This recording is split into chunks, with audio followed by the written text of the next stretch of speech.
I've already lost count of the days since they relieved me of duty. Strange how years of your life can just vanish in the blink of an eye. And in a flash, you've got nothing but time. Time to reflect on everything that's happened. Hard to believe it's been only a few years since this all began. We were testing out the Normandy, Captain Anderson's new ship, when the distress call came in. An Alliance patrol on Eden Prime had been attacked. They'd seen something they couldn't explain. And whatever it was massive. I hit the ground with my lieutenant, Caden Olenko. A good kid, loyal, by the book, with a talent for biotics. We came across the lone survivor of the patrol, Gunnery Chief Ashley Williams. A soldier to the core. Tough, disciplined, ready to take on whatever came her way. Ashley joined up with us and took us to the spot where she lost her squad. That's when we saw it. The ship. Like nothing I'd ever seen. It was massive, scorching the colony and everything around it as it blasted away. We followed the path of destruction to an artifact, a beacon left by a long-dead race called the Protheans. The colony had dug it up, and whoever attacked them had tried to take it.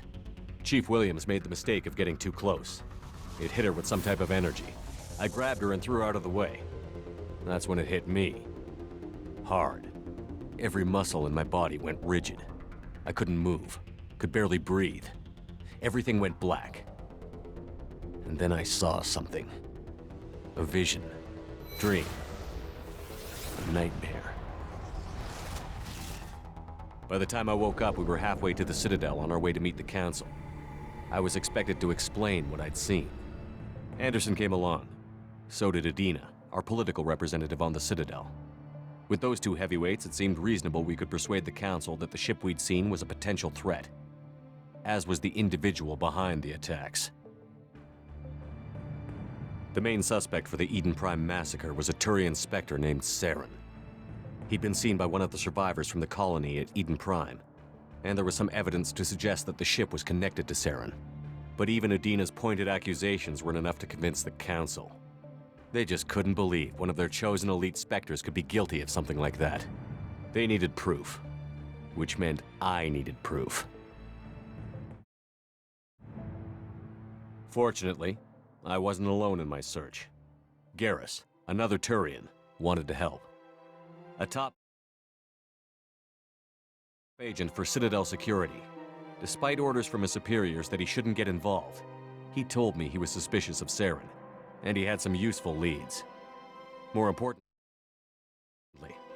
he was willing to share them. That led me to Rex, the biggest, nastiest-looking Krogan bounty hunter I'd ever seen.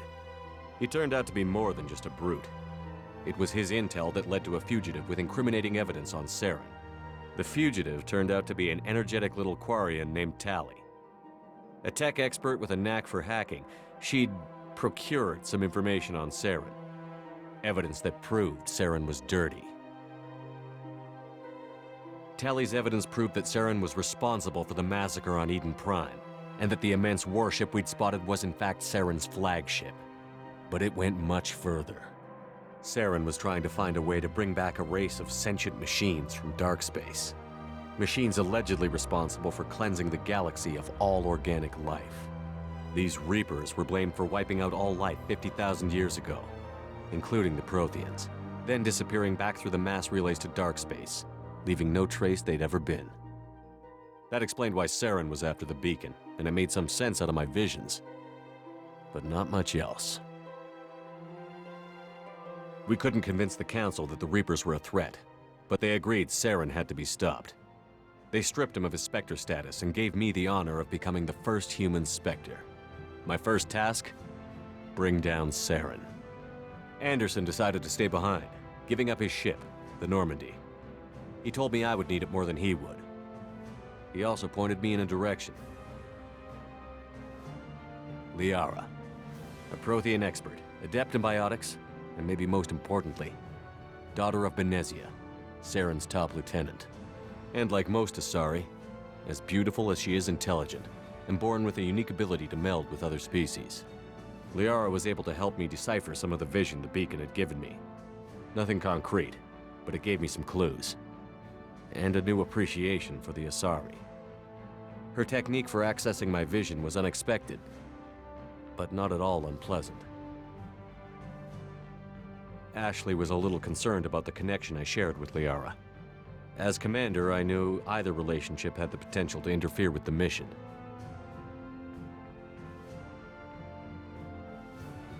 I told Liara about how I felt.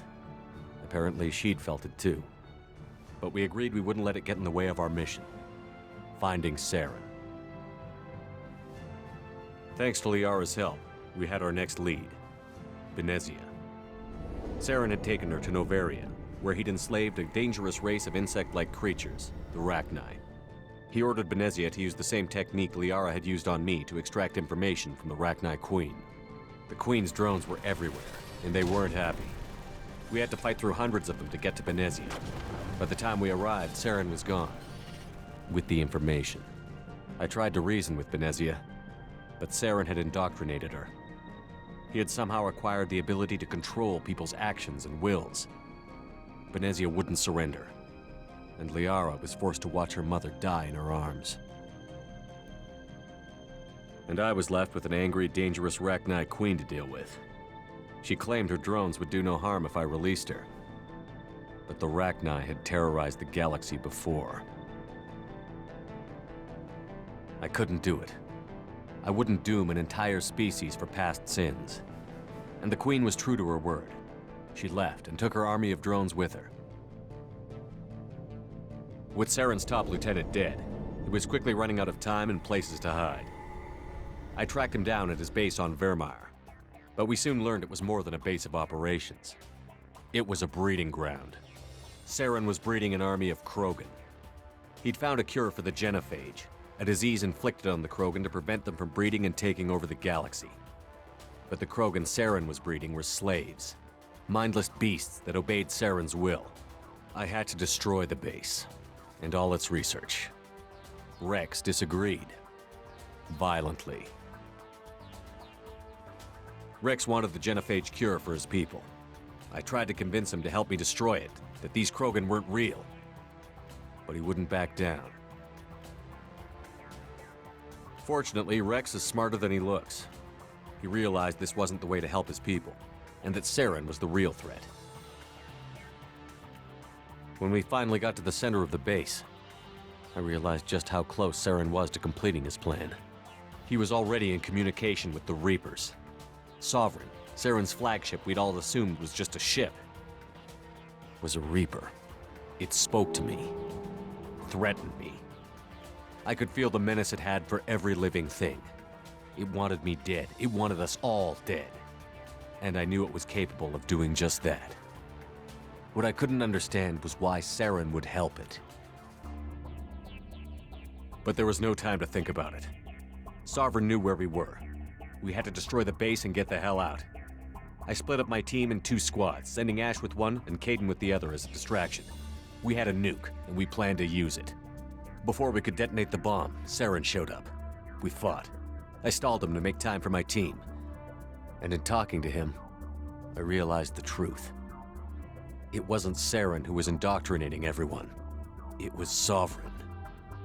The Reaper. And Saren was in deeper than all of them.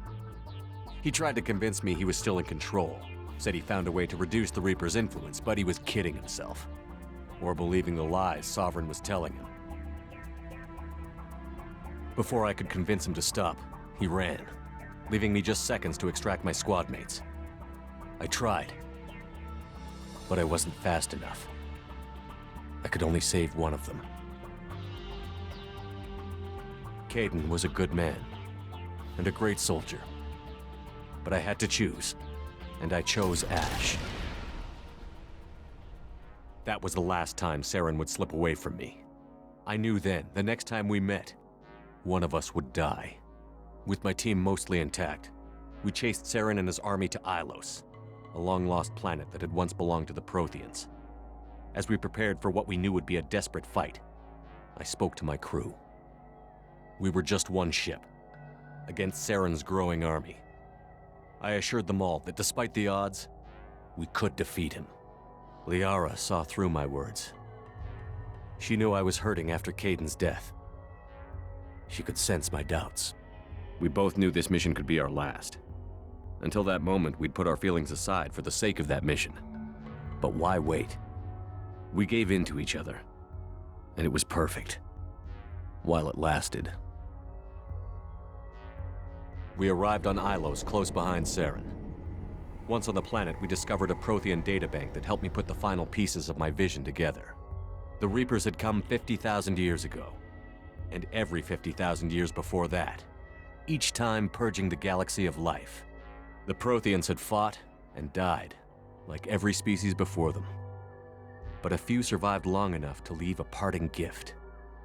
The Protheans had discovered that the Citadel was the key to controlling the mass relays.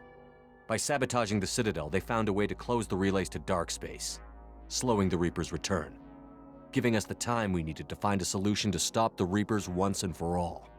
Saren knew this. He was leading his army to take control of the Citadel and re-establish the relays to dark space, bringing the waiting Reapers here to destroy us all. We followed him to the Citadel. It was intact, but heavily damaged. He had caught the Council fleets by surprise, and they were only now regrouping. And with Sovereign as his flagship, there was little hope the fleets could counterattack with enough strength to take back the Citadel.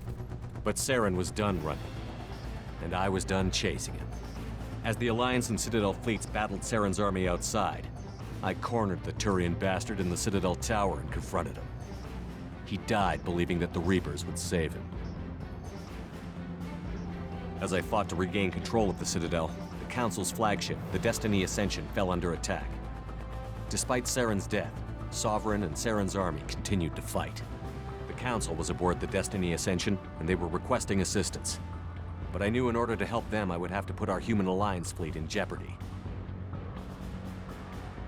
The Council had to be saved. They represented the hearts and minds of the galactic community.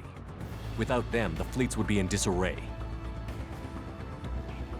Even with the Citadel back in my control, Saren defeated, and the Normandy leading the combined galactic fleet, the battle against Sovereign, a single Reaper, was relentless. It took the combined fleets of humanity and the other races, but in the end, Sovereign fell. But the costs were immense. While humanity's efforts in the war earned us our first seat on the Council, it was a hollow victory. The Reapers were still out there. I knew the fight was far from over, but as the one who'd led the fight against Saren, I was given new responsibilities. The choice of humanity's first counselor was left for me to decide. On the one hand, Udina, the lifetime politician. Ruthless and ambitious, he would easily navigate the political landmines that would soon be put in front of him. The other choice, Captain Anderson, the career soldier. Tough but fair, but a friend, and someone I could trust. Both great leaders in their own right. Anderson didn't want the job, which was a sure sign he'd be perfect for it. No ambition to get in the way. The war was over. The threat had passed. In time, the Council would rebuild itself. The Citadel could be repaired. Even the pain of lost friends would fade. But none of that mattered if the Reapers were still out there. And if they were all as powerful as Sovereign, we had to find a way to stop them. I had to find a way. I gathered my crew, took my ship, and went in search of answers. Officially, the Council would only say I was assigned to cleanup duty, rooting out any remnants of Saren's army. But the Geth and Saren were just the beginning. The Reapers had other plans. A few months after the battle for the Citadel, while we were on patrol, we were attacked by an unknown vessel. Before we knew what was happening, we were disabled and forced to abandon ship. The Normandy was destroyed. We lost a lot of good people. I almost didn't make it myself.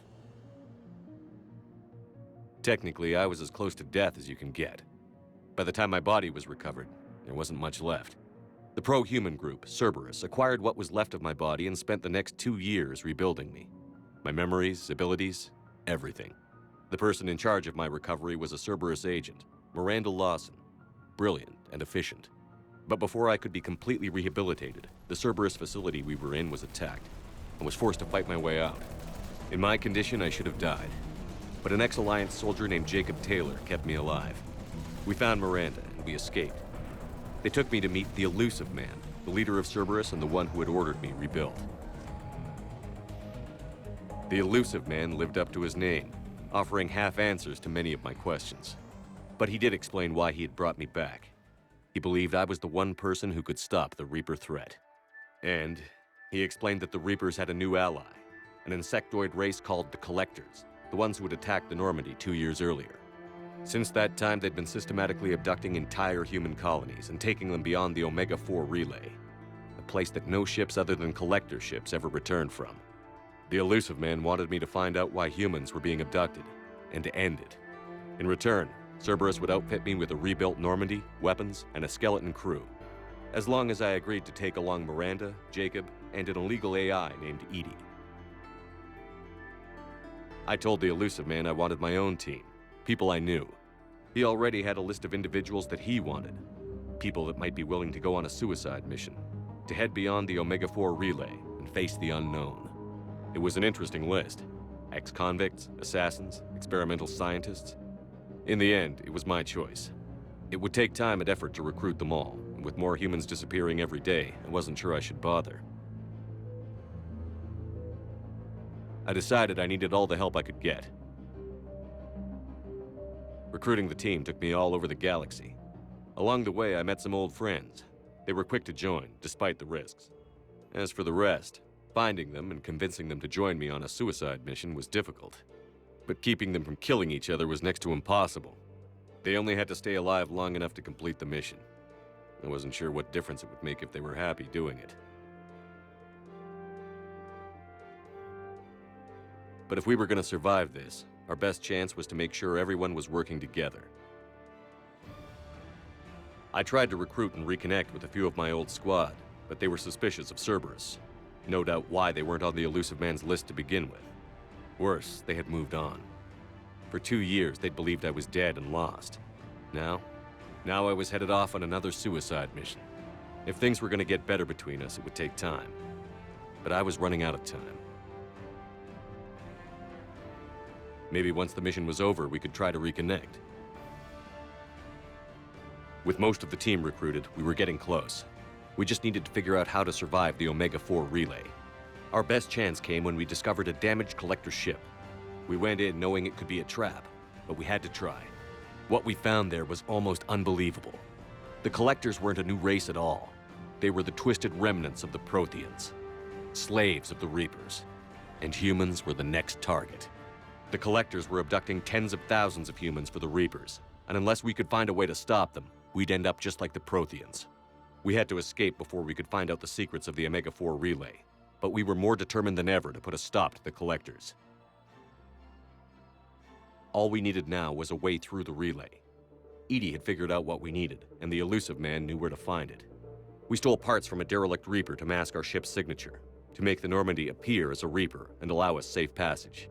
As soon as we had what we needed, Joker and Edie began testing. But while I was away on a mission with the team, the Collectors attacked the Normandy, determined to destroy it before we could finish the tests. Joker and Edie did their best to fight them off. They saved the ship, but the entire crew was abducted, taken beyond the Omega-4 relay. Jacob wanted to go immediately and rescue the crew. Edie and Miranda wanted more time to prepare before we attacked.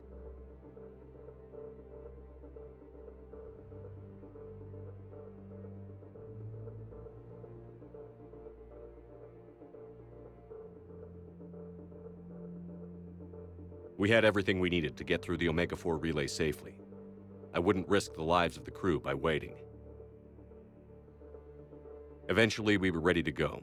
I gathered everyone to go over the plan. We all knew this was likely a one-way ticket. The team was as ready as they could be, but they were nervous. We knew this could be our last day together. We were scared and looking for reassurance. Some of us found it in each other.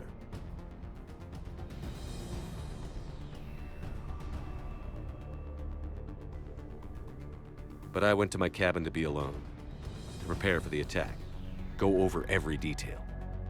I had to make sure we were ready. The day of the attack, everything went as planned, at first. The Normandy made it safely through. As we scanned the wreckage of all the ships that had failed before us, we found what we were looking for.